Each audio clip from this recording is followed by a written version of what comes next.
Sounds like I'm going out on both channels. Okay. There we go.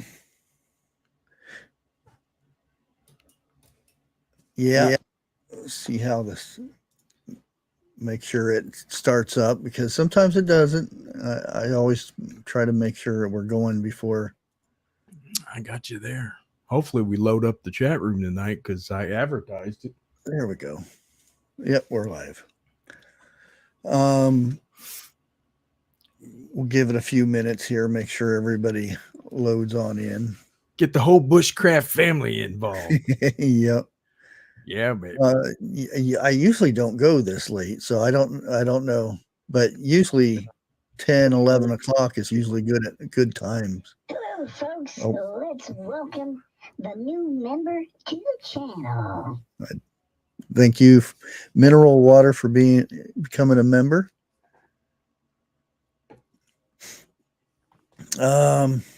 So I'll just go ahead and start it out. Why don't you go ahead and tell me about yourself and what you've been doing? Well, Charles, I want to say thanks for having me on, brother. I know how hard it is to book guests in the podcast world. I know how much work we put into it, too, behind the scenes. Yeah. And it's an honor to be on your show tonight, brother. So thank you so much for having me on. But glad to have you. I'm the ghost man, Shaun Burris. I've been doing this all my life. I was born and raised in a haunted house on the south side of Indianapolis, Indiana. The woman that haunted the house was seen by my whole family. My father adopted me and moved us into this old farmhouse, which was inner city. But, you know, back in the day, inner city farmhouses, those were common. Oh, used to be farm ground. And this is a big old house, and Dad lived there, and he married my mom and adopted me and moved us in. And they told me until I was probably about 7 years old that the lady I was seeing was the lady that rented the room upstairs, because we never went upstairs. It was just storage. And hell, I believed it. I was, 5, 6 years old or whatever. And you would see her almost daily. This isn't one of those things where you would see her out of the corner of your eye and go, oh my God, my house is haunted. You would see her full body, where her eyes were brown. You could see her hair. She would have different colored dresses on sometimes. It's not your traditional flowing gown with the, bride coming down the stairs. This was a woman as real as you and me. She had brown eyes, it looked like, but they were almost black. They were so dark brown, they were almost black. And I've only seen 3 or 4 apparitions in my life, and they've all had black eyes. Not like skull, not like empty sockets, just like 8-ball hemorrhage. Somebody gets hit in the head real hard, and the blood fills up in their eyes. Oh, yeah. That's what it looked like. And I'd be sitting down there. I was a little fat kid, and I'd be sitting down there eating fudge rounds and playing Nintendo. And she'd come walking right in front of me. And I remember one night, Dad was watching Monday Night Football, and I followed her out into the dining room, and she went right in front of my dad, and he moved his head to the side so he could continue watching the game. That's how real she was. She wasn't see-through. Oh, wow. And I watched her walk right through the door, or right through the wall. And that's when my parents set me down and told me that we had a ghost in the house. And that's how it all started for me, my passion. Wow. Yeah. I've been on a quest all my life, looking in the shadows for answers. I think something like that, it happens to you when you're a young kid. I never had a chance not to believe. Charles, I never had a chance not to. When people say, well, hell, I don't know. I don't believe in that. And I never had a chance not to. Yeah. So I got involved and joined a couple groups when I got out of college.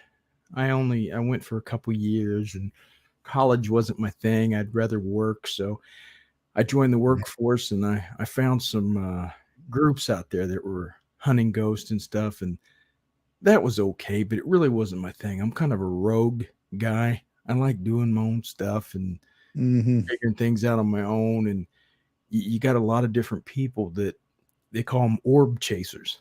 They just don't know how. You've heard that one before, right? Yeah. They don't know. Especially the old cameras. The old cameras Yeah. would pick that dust up and it looked like an orb flying across the screen. There That's it right. is. That's right, brother. And they would call them orb chasers, and because they didn't know how the technology worked and everything, and how people will believe it. They'll believe anything Oh if they're yeah. new to it. And you got somebody that says they've been in it forever, they'll believe anything's a ghost. So anyway, I went on my own in probably 2004, and I started. Well, I had to go through hell first. I was married to Satan, and we got divorced.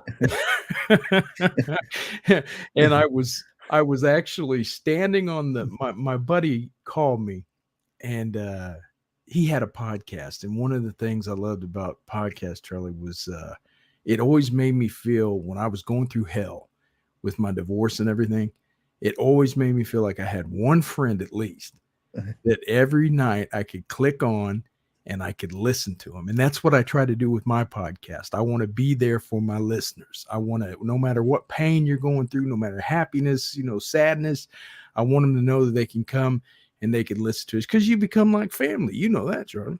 Oh yeah. And people rely on us to come on weekly or have something to say, and they get comfortable with us. Yeah. And so anyway, I became friends with that podcast, and they invited me out to Gettysburg, Pennsylvania. And I always wanted to go. I'm a huge Civil War buff. And of course, the ghost ain't too bad either. Mm-hmm. And I went out there, and we went up to General Lee's Tavern, where he used to drink. I forget the name of it. I'm sorry. But it's where General Lee used to drink. And I must have had 2 or 3 pitchers of Yingling beer, because you couldn't get it in Indiana. That's where I'm from. You couldn't get it back then. Yingling. It's America's oldest beer now. Oh, is it? Oh, yeah, Yingling beer. And had about 3 pitchers of that, and we decided to get the bright idea. Hey, let's go out on the battlefield. And there's park rangers everywhere, So, but we went to a place called Barlow's Knoll. And if you guys ever go out there after hours, you can go to a place called Barlow's Knoll. It's technically off the park ground, but it's still part of the battlefield. So you have every right to be there. And it's an old cemetery and part of the battlefield. And I was standing out there, and I got an EVP when I just had my little recorder going. And it said, help me, or something like that. And the guy I was with said, we should start a podcast. And that's how the Ghostman and Demon Hunter show started. And of course, Demon Hunter has long since went bye-bye, and it's just Shadow Nation with the Ghostman Shaun Burris. So I've been doing that show now for about 5-6 years, but since 2006 is when we started the show. So had a lot of amazing guests on, from Hollywood horror to the best in the paranormal, man, all the way around. Yeah, I've heard a lot of stories about clairvoyant or whatever would go through the area where Gettysburg was, and they couldn't handle it because all the stuff that's still there. Just standing on the battlefield, Charlie, you can feel it through your feet. The electricity. Oh, I bet. I was at right across the line is Maryland, right across state line from Pennsylvania is Maryland. And I went there it was about 5 o'clock in the morning, and I watched the sun come up at Antietam, and the fog was rolling across the battlefield, and those tombstones out there. And they had where the Irish Brigade was slaughtered, and the old Dutch church in the middle of the battlefield. And it was surreal. I can't even tell you what I felt out there. I was the only person on the battlefield, and that fog was lifting. And it's things like that give you goosebumps. Yeah, give you goosebumps. And it makes you can feel something when you start talking to the dead and you get a connection. Somebody once told me that anything you hunt long enough, sooner or later, it starts hunting you. And that's true. Anything you look for long enough, sooner or later, it starts looking for you. And I found that to be true. I do the dead sessions where I talk through ghost. I talk to ghosts, not through ghost. I talk to ghosts through ITC devices, radio frequency, stuff like that. And it is real. We've been lied to, folks.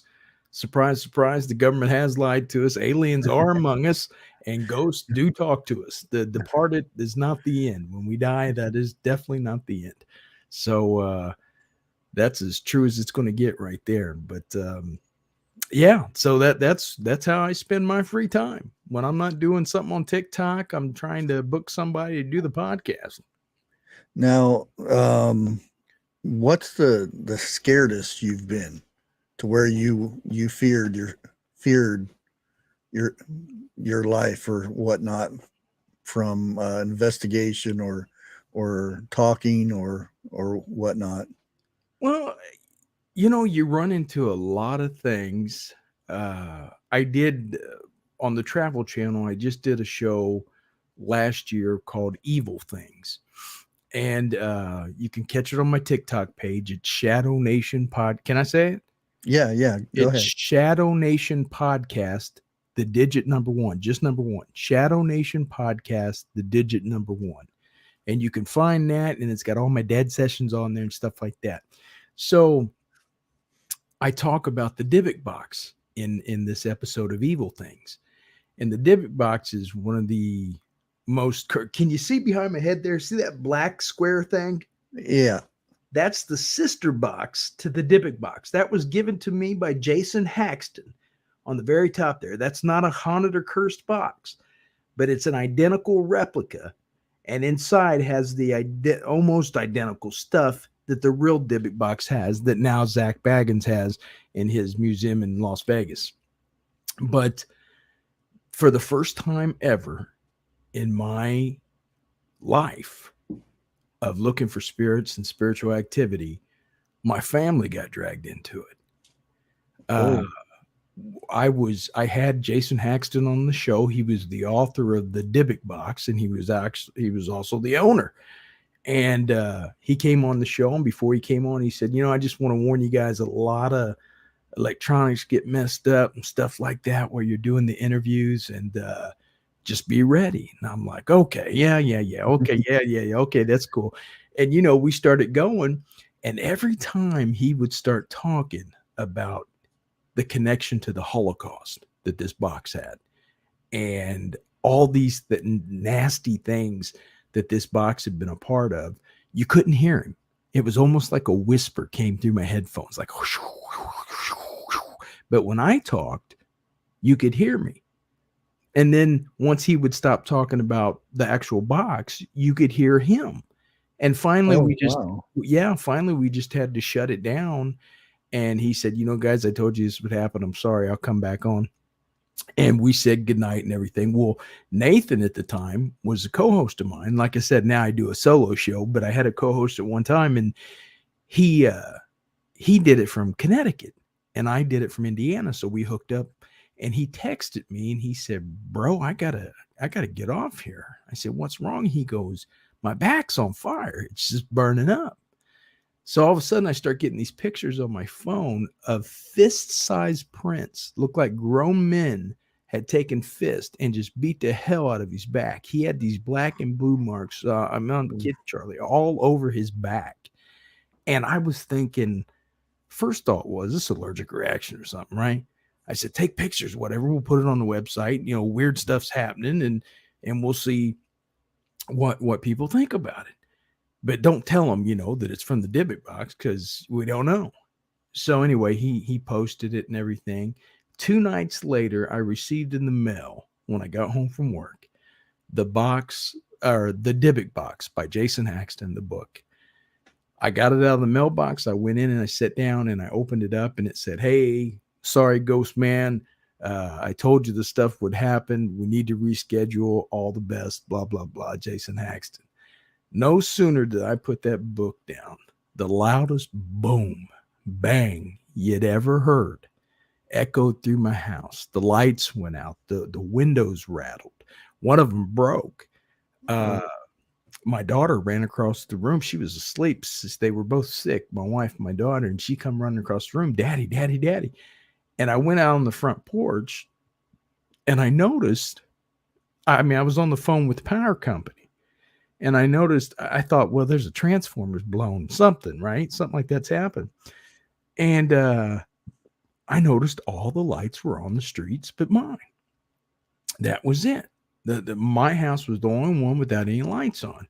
So I come back in the house, I put the baby back to bed, and I go down to check the breaker box down in the basement. And when I get close to the breaker box, I see black marks all around it. So I know something had happened, right? With the charge, something had happened. And I try switching it on and off, nothing would happen. And then the strongest smell of gas filled my eyes were like an onion, just pouring, crying. This gas whiff just hit me in the face. And I went upstairs and I paced around for a little bit. And I started saying, wait a minute, I got a pilot light downstairs. You know what I mean? It's burning. Ooh. So I woke up the wife and the daughter, and we stood out on the front porch, and I called the gas company, and the gas man came out with his meters, and he said, get your family out now. And that's what we did. I went to get in my car, and I turned the key, and the dome light went boo and just went out. Great. I got a dead battery. That's terrific. So we had to take the wife's car to the Radisson. We stayed there for the night. The next morning we came home. The street was dug up all the way down the street just to our house. They dug up the middle road, and it was going straight into the side of our house. And there was mud all over my car. And I looked down at the tire, and the rim was bent, and the quarter panel was all crooked and bent out. And the seat, the driver only, this is what's going to get you, Charlie. The driver's side seat, I got pictures of it online, was burnt to a crisp. And the armrest, the underside of it was burnt to the crisp and blown into the back seat. My car had been struck by lightning, and it had only burnt the seat that I sat in and the underside of the armrest and blew it in the back seat. Now, I had a hell of a time trying to convince the insurance company my car got struck by lightning because rubber tires, and all that. And I told them, I said, the car seat burned up, and they said, how could the car not be inflamed if the whole car seat, caught fire? And I said, I don't know, but here's the pictures. And I sent it to them and everything. And so my car had been struck by lightning. There was a 4-foot hole next to the front left tire. And we went in, talked to the gas man. He was there, and he said, you're lucky you got your family out when you did. He said, because there was a weird gas leak. He said the main had cracked in the middle of the road. But he said, the weird thing about it is, out of all the houses that this main runs to, only yours had gas pumping into it. And guess where the gas was pumping into? The studio where I had Jason Haxton in the Dybbuk Box. The gas was coming in through the studio. Wow. And during the interview with Jason, I heard knocking on the wall. My boys' bedroom was right next to us. They weren't there. I only get them every other weekend. I used to. And I would hear little tappings on the door, and I'd hear the whispers on the radio while I was talking to the guy. So that was one of the times my wife she was almost ready to leave me. She was like, you're going to have to get out of this shit. Or, she's ready to pack it up on me, man. Yeah. But that's what I'm more afraid of, is because I was younger. I did the whole Ouija board, and we were sitting down, and they had it on. It was with a girl, and we had it on our knees, sitting side by side. Yeah. Across from each other and doing this. And I'm thinking she's pulling my leg and all this and that. And she says, well, she's talking to somebody and whatnot and answering questions. And pretty soon she jumps up screaming and hollering, and her legs are on fire. And where the board was sitting on her legs, she had blisters from it's like somebody put hot pokers on her legs. It was all blistered up and everything. Had to take her to the hospital. Oh my God. Yeah. And after that, I never, no, I don't want one of those things nowhere near around me. Yeah, I got one framed. It's a vintage talking board, William Fold talking board, patent pending. I got it framed downstairs. I hang it up in the front room. It's a patent pending one. So it was pretty cool. But, you know, it was like a shark attack. They say somebody that's on a surfboard, if you get attacked by a shark, if you don't get right back on that board, you're never going to do it. Mm-hmm. So Jason Haxton called me after he found out all this happened. And he said, hey, look, Monsters in America. Remember that old show? Monsters in America on Destination America? He said, they're going to be down here doing a piece. They want to talk to you and me. And I said, well, I guess I can drive to Missouri. It's not that far away. So I drove down to Missouri, and I wanted to come face to face with this thing, this beast, this demon, whatever it was.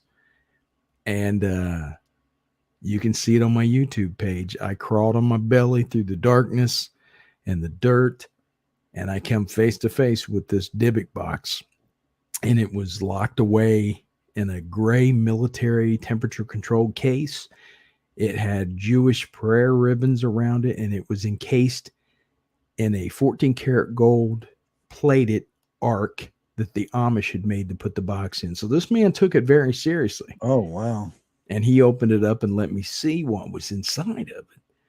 And I seen it, and I smelled the most putrid smell coming off of this thing that you'd ever want to smell in your life. It smelled like cat piss, kind of, with sickening flowers, just like just tainted flowers. Overwhelming.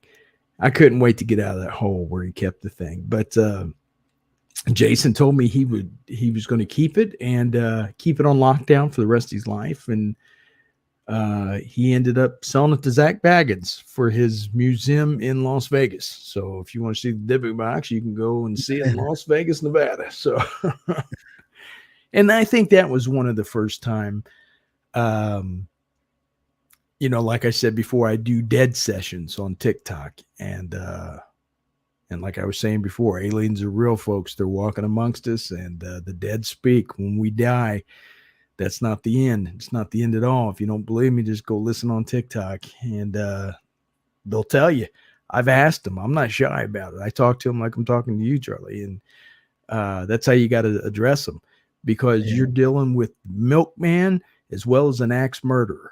Everybody you deal with in life, you deal with in death. So when you go online, sometimes I'll play a prayer on my phone before I start. I'll ask, you know, I'd like to communicate with anybody with good intentions and stuff like that, but that's really not going to help you.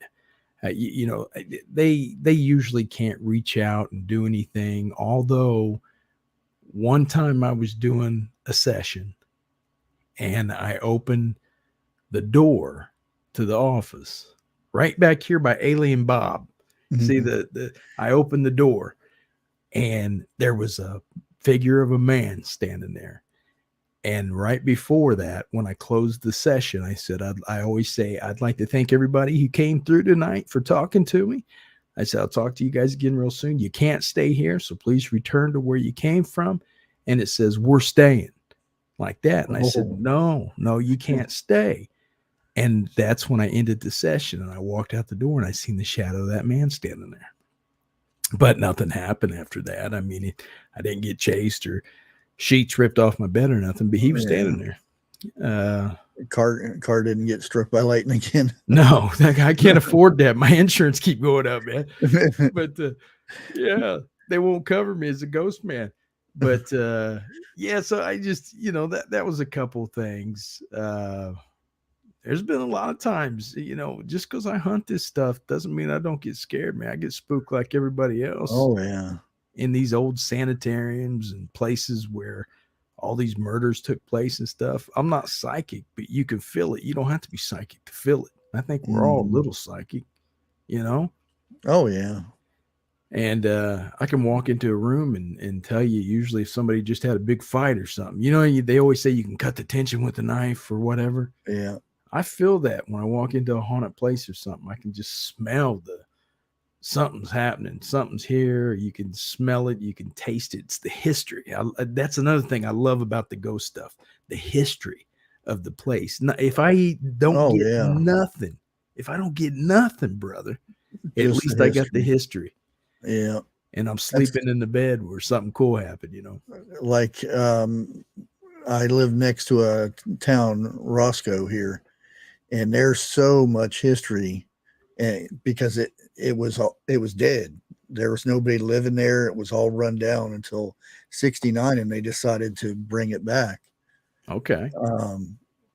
They have an old livery stable from way back in the 1800s, 1700s, and there's so much history over there that people see. There's the ghost that on the stairways that walks up and down the street and whatnot. Really? And the whole town was underwater at one time Right. in the 1900s. Oh, wow. And if you can get away with it and walk through there at like 2-3 o'clock in the morning, you feel this stuff going on. Oh, yeah. I You can can feel it just walking down the street. And my son was walking through there and felt something grab him on the arm. Yeah. He hightailed it out of there. Well, we got lucky with the podcast, the Shadow Nation, shadownation.com. We got lucky in 2010, and a producer called us and said, "Hey, we like what you boys are doing. Would you be interested in doing a sizzle reel?"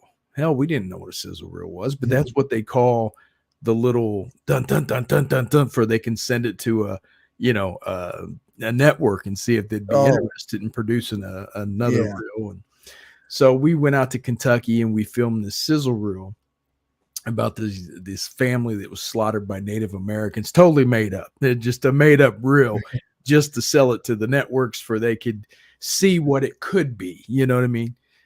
And so we told this story and they filmed it and we were running through the woods. Oh my God. And it was going to be called Playing with Fire. Well, A&E ended up buying us.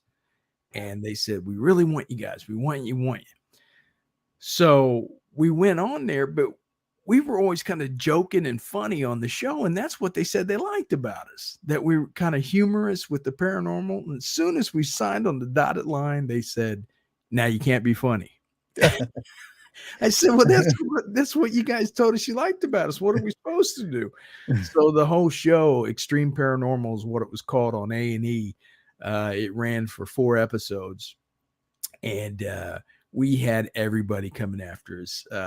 We had competitor ghost shows that have been around for a while. That exists. Cutthroat world of podcasting and ghost hunting and everything else. I don't know why there's enough room for all of us, but it's out there. And they came after us. They got their followers to write the networks and tell them this is terrible, this is awful. And the religious groups came after us because we had a cult specialist and he had cut himself. See, here was the thing, Charles. They said most of these shows out there, they always say, "We're going to push the boundaries. We're going to find the truth." But then when it comes down to it, I remember I was watching an episode of Paranormal State. Remember that show? Yeah. Yeah. And the lady said, "The demon's name is," and then they go to commercial and they say, "But don't say the name. Whatever you do, don't say the name." Why the hell wouldn't you say the name? What are you doing there? That's why we're there, to see if this thing exists or not. So with Extreme Paranormal, you guys can find it on YouTube. You can find it on my TikTok, the old episodes. They still play them around Halloween and stuff. Extreme Paranormal on A&E. And I was the host. I got lucky. And they tried like hell to get us off the air. And it finally worked because the network said, "Well, you guys are just too damn extreme." But I tell you what, if we was on today, half these shows that are on today, Ghost Adventures for one, had done exactly what we did. They do it to this day. They just don't do it as hard as we did it. I did the first, and I'm proud of this because we got no credit for it. I did the first underwater live ghost investigation looking for the ghost of Martin Nelson, who was a drifter back in 1880 that was in the town of Ruidoso, New Mexico. And he went through killing people. I think he killed like 10 people, slaughtered them in cold blood. The townsmen finally got together. They found him, they hung his ass from a tree. Well, pretty soon that town, people moved away, stuff like that. And just like, kind of like your story, they flooded it for the city's water supply. They flooded the whole town.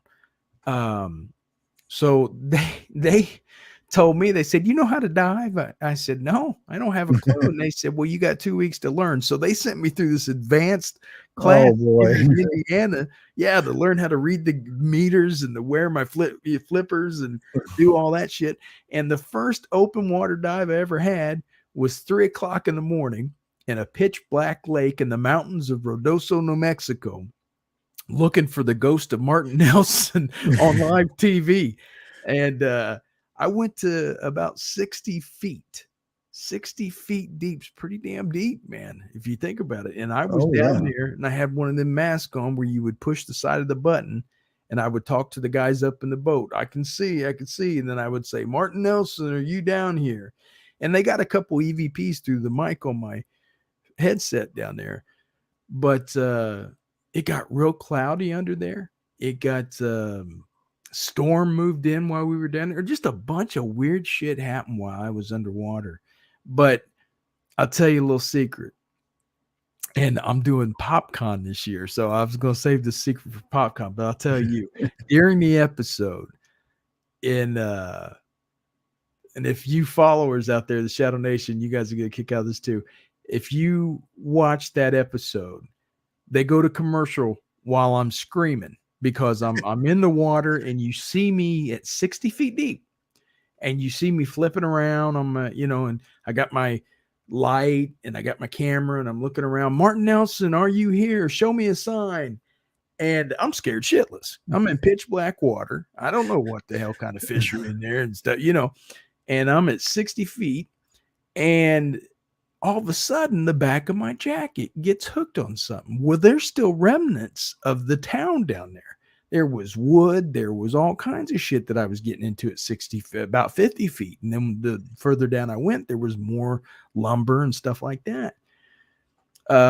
On the title, though, it says, something's grabbed the back of my jacket. But what I really say, if you listen, it says, it's caught the back of my jacket. But they put something the network changed it over. Yeah. And what they had was, you hear Jason, he was my co-host. He was on the boat, and he was going, Shaun, are you okay? Come in. It made for good TV. And I was scared. I was scared. I was at 60 feet. You have to come up slowly at 60 feet. You can't just pop to the top because of the air pressure. And they had an emergency line. The police department did. The divers, they had it tied around my waist. And I had this mask on. I was uncomfortable with it. I never wore it before in my life. That was the first time. Here I am on live TV with the camera I'm carrying in my face. And, well, when they heard that I'm stuck, I'm hung up. I had my leg hung up on something, and the back of my vest was hung up on something, and I'm at 60 feet. Nobody's coming to get me. It's going to take a minute, especially when the camera's rolling.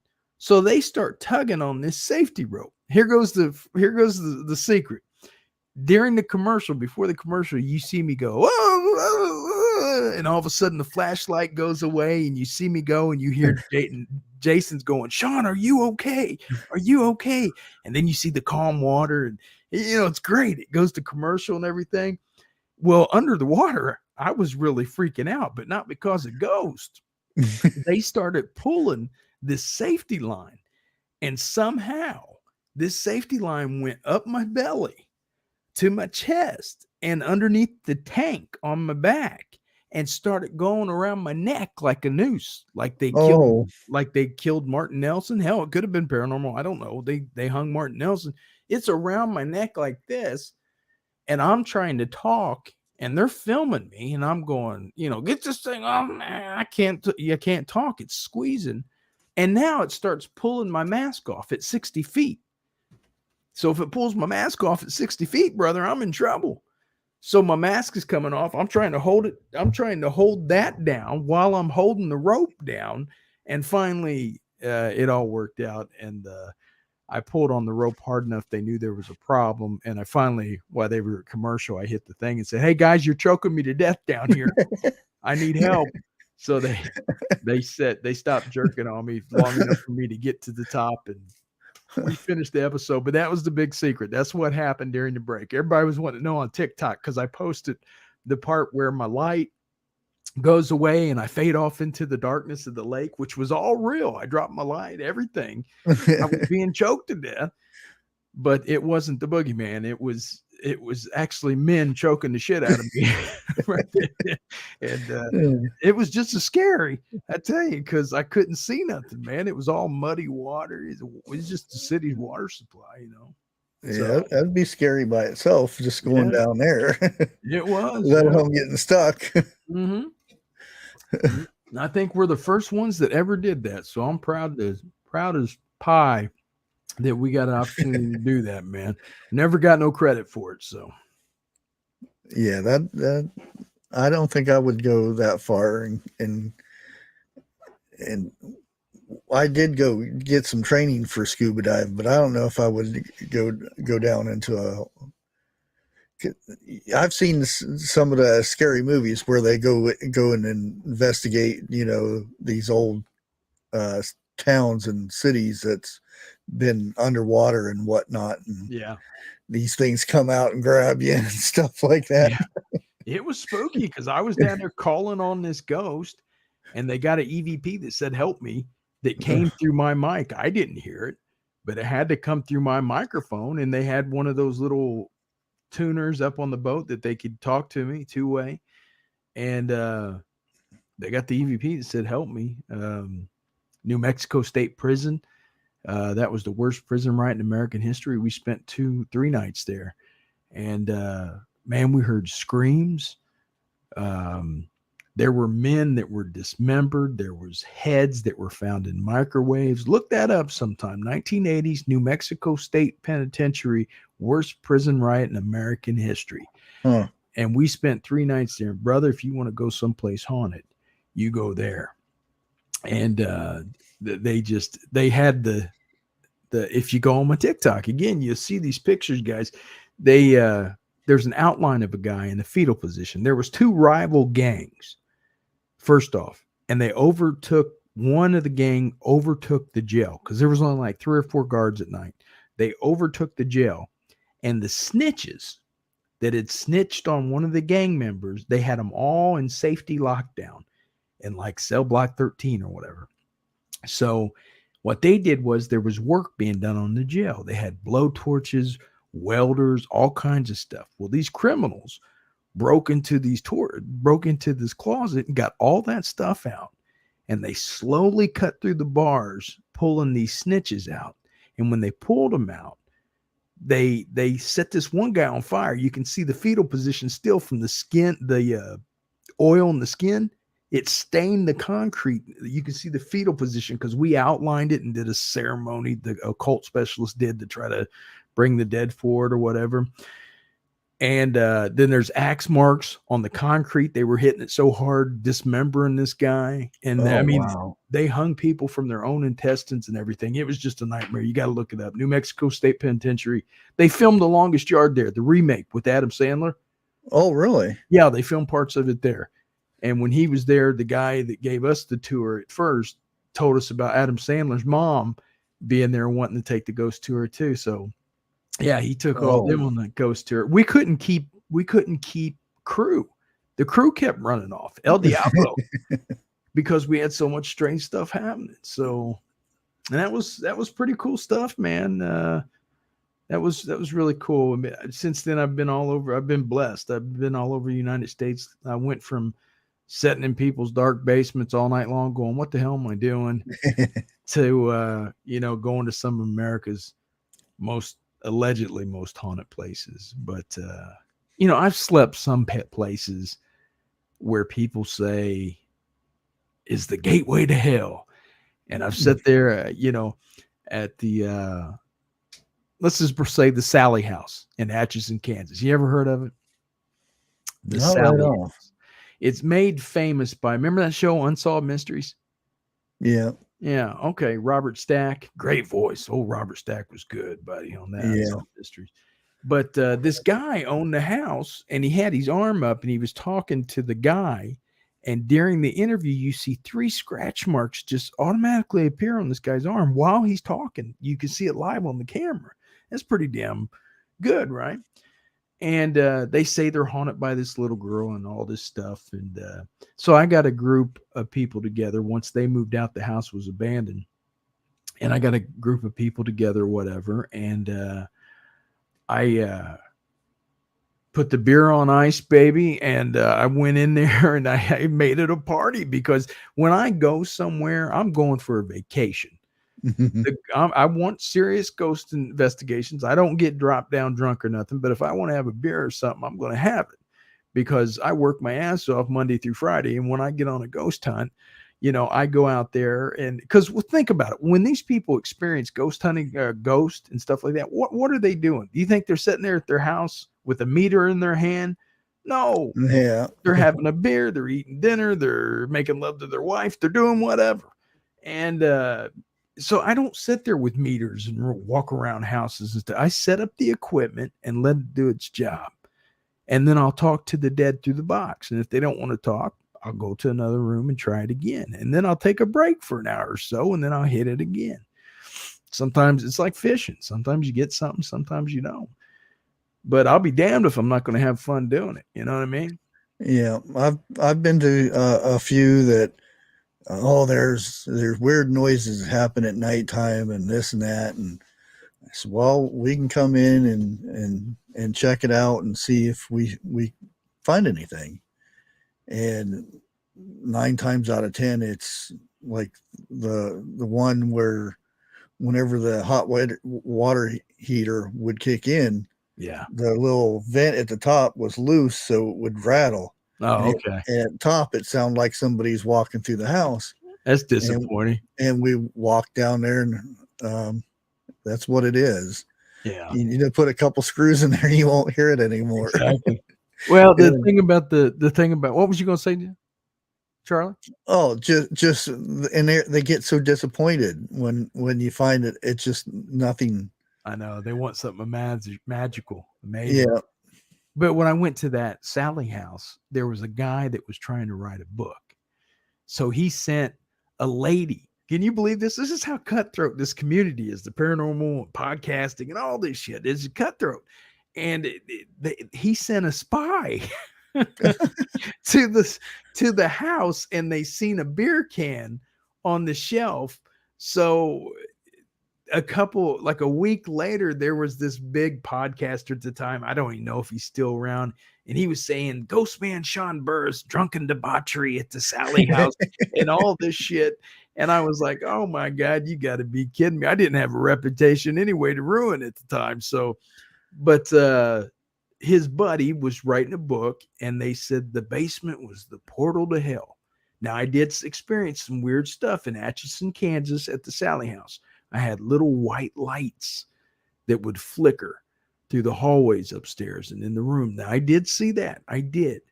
But that's all I seen. And I slept in the kitchen with my fingers or my feet hanging over the side of the portal to hell, and I slept like a baby. So, I don't know. I guess it sells books. It's good for you. But I love going out to these places, man, and experiencing this stuff. Because I tell you what, it's ghost hunting. I call it ghost experiencing. I don't like ghost hunting. I'm there to experience things and to take it all in and learn from it.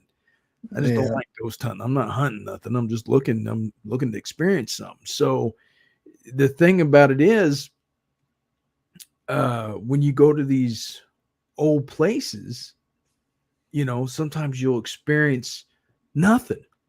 I tell people it's either as boring as watching paint dry, or it's the coolest 5 seconds of your life that'll change you forever. It'll change you forever, because everything you think you believe changes within seconds when you see that apparition.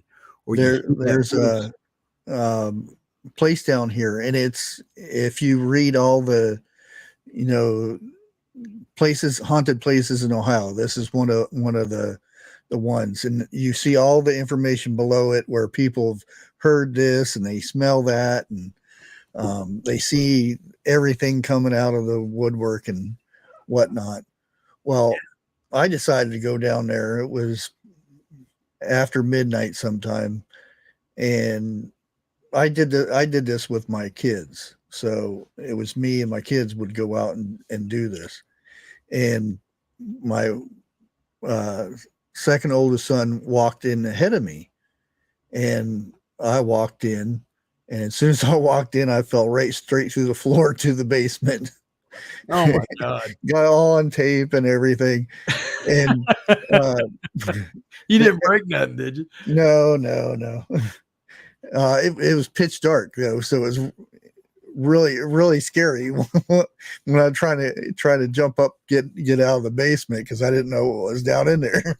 Yeah. And then because the story of it is abusive husband, and his wife had to have dinner for him when he got home from work. Right. Well, one time she was a little late, and he got mad, cut her head off, and stuck her head in the oven. And people say you can smell it cooking, and you can hear it sizzling and stuff like that. So we get in there, and other than falling through the floor, I did hear some noises, but I'm like, that's an odd noise, and it doesn't sound like sizzling. Right. And I get closer to the wall, and I've got the the digital recorder over there. I'm like calling this guy's name out. Are you there? And this and that. And I asked for the lady's name, and I'm like, wait a minute, I know this sound. And I pull back the panel, and there's a beehive. And everybody hears the sizzling, and it's the bees. Oh, that's great. We didn't hear, and there was nothing there. We didn't smell anything.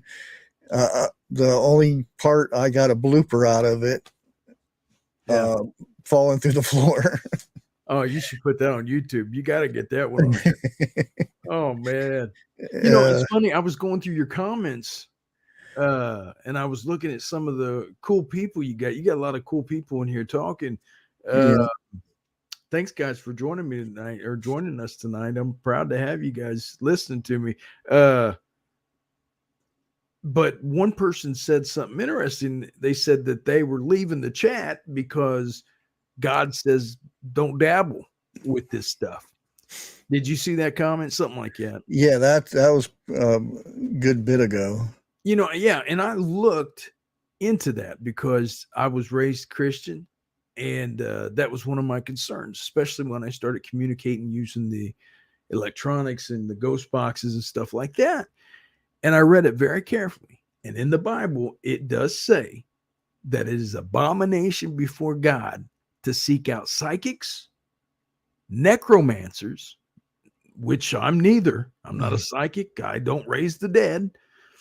But it also says to seek out the dead, to communicate, to seek out the dead. It's an abomination.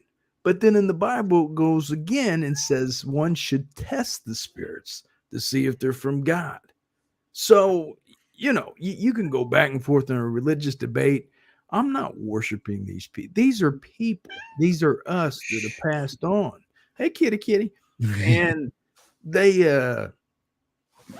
I don't believe I'm going to go to hell for talking to us just because we passed on. I think I started calling them the in-betweeners in the most respectful way, because if you believe in a heaven and a hell, maybe it's like a purgatory where they're at. I wish I had it loaded up. I wish you guys would all go to my TikTok page tonight, Shadow Nation Podcast, the digit number 1.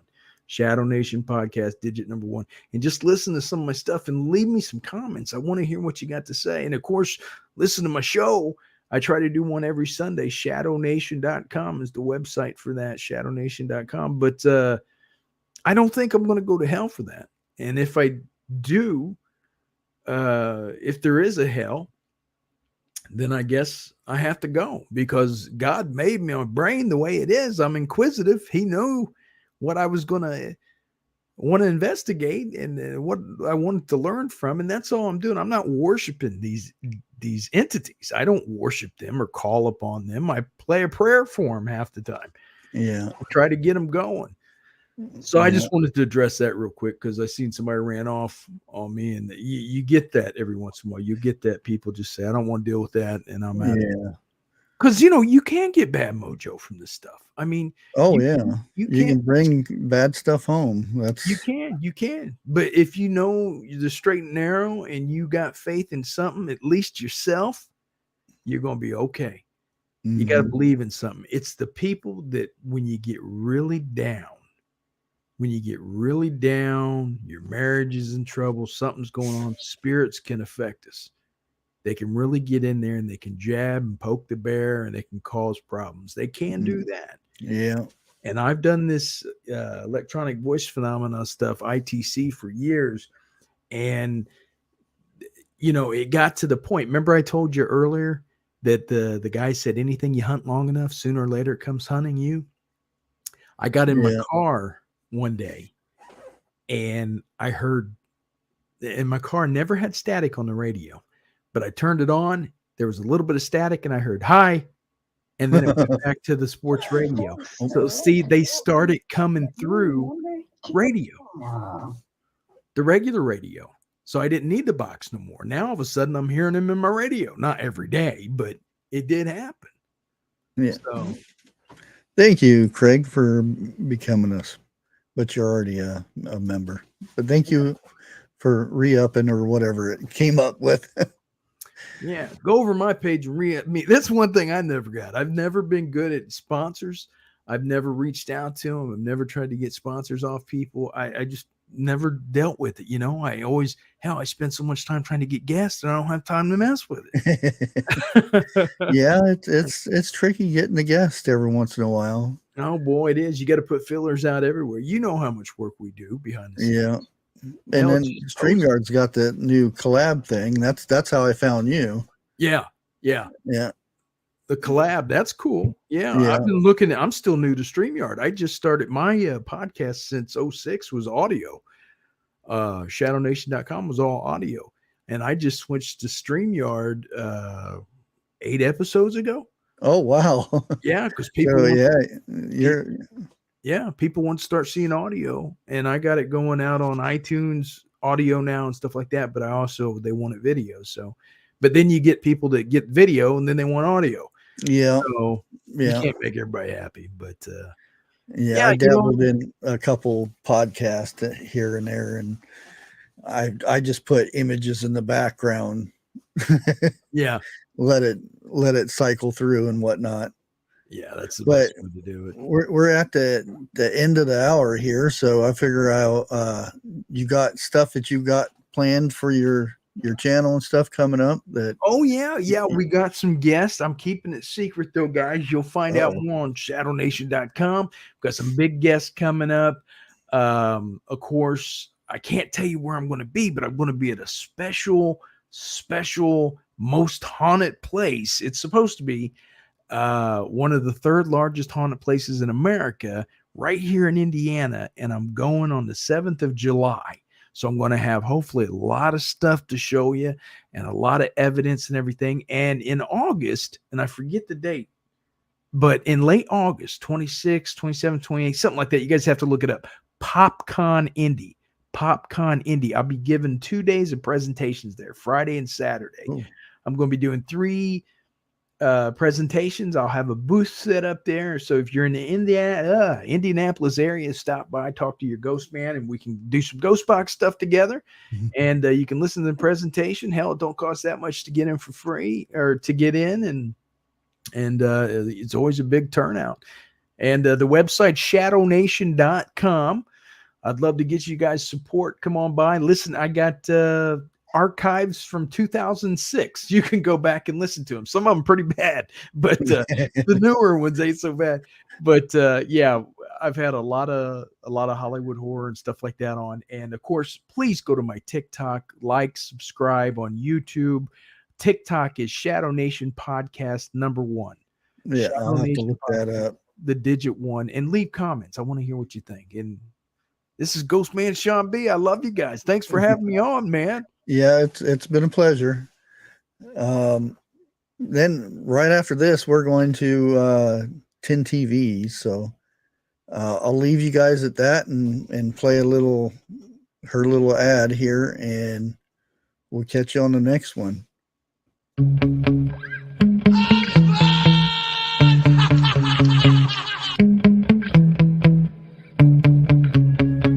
But you know what, Chin? Let's do this. Oh, wow, look at that. Look at that. Somebody put some detail into this. I like it. Noah, you guys are watching. And remember, this is for entertainment purposes only, no professional shit, you know. I don't know if there's spaceships, but I think I see a whole another planetary celestial body out there, like planets and moons, because I see small balls and bigger balls, and I see balls.